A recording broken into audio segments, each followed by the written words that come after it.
We're continuing our conversation on Israel's bombardment of Gaza. We're joined now by the philosopher and gender studies scholar Judith Butler, who's one of dozens of Jewish writers and artists who recently signed an open letter to President Biden calling for an immediate ceasefire.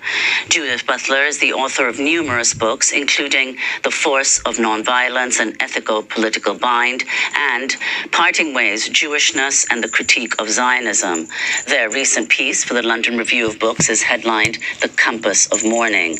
Judith Butler joins us today from Paris.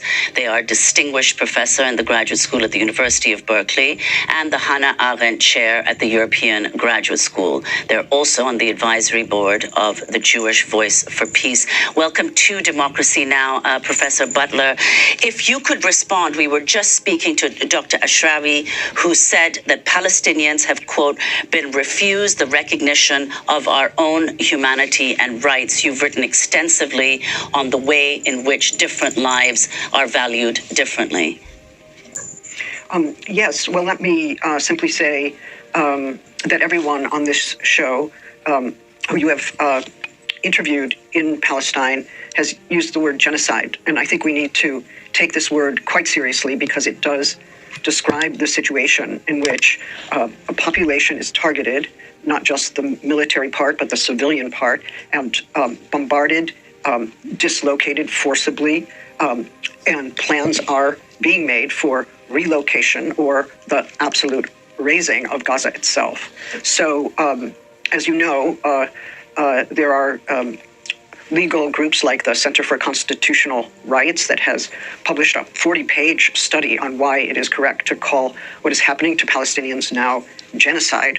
And other groups are studying international law and showing that genocide is not, it doesn't always look like the Nazi regime, but it can be the systematic undercutting of the livelihood, the health, the well-being, and the capacity to persist.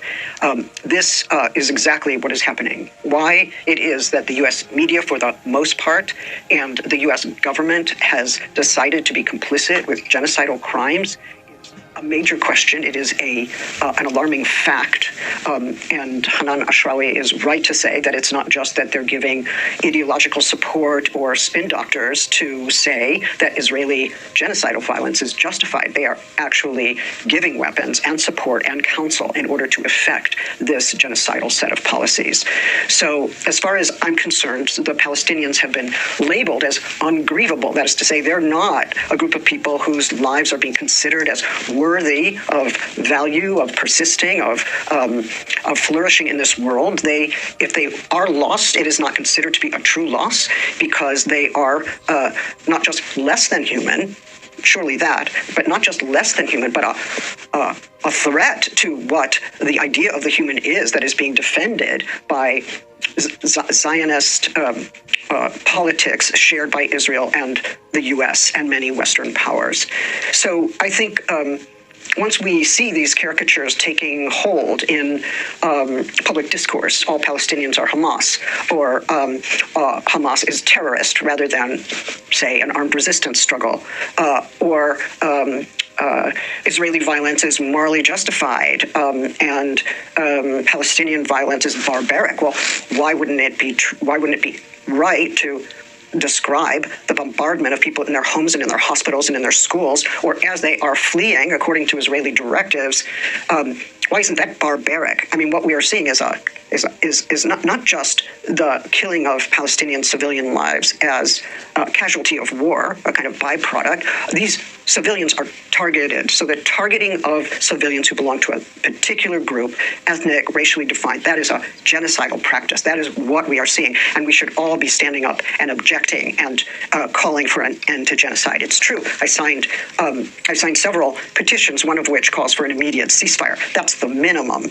But the fact is that the violence that we're seeing belongs to a long-standing violence, 75-year-old violence that has been characterized by systematic dislocation, killing, imprisonment, detention, stolen land, damaged lives. We actually need a much fuller political solution to the situation until Palestine is free and people in Palestine are able to live as citizens or political actors in a world that they help to craft. They become self-governing. They belong to a democracy.